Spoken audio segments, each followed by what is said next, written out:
पुढे बघूयात महत्त्वाच्या बातम्या। पावसाचा अंदाज घेऊन येणारा चातक पक्षी हा यंदा चक्क एप्रिलमध्येच सांगलीच्या कृष्णा घाटी दाखल। दरवर्षी मे किंवा जून महिन्यामध्ये चातक पक्षी येतो, यावर्षी लवकर आला, त्यामुळे पाऊस लवकर येणार अशी परिसरात चर्चा रंगली।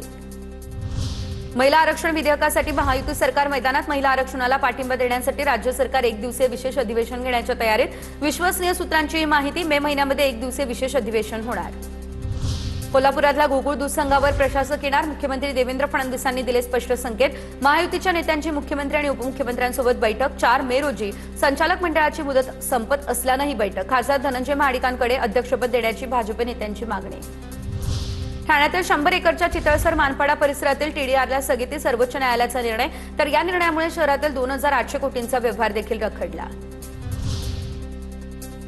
पुणे स्टेशनवरती घसरलेल्या वंदे भारतमुळे जवळपास 100 गाड्यांना फटका बसला। दिवसभरात 100 गाड्या उशिराने धावल्या। मुख्य मार्गावरील प्रवासी वाहतूक सेवा काही तास ठप्पही झाली।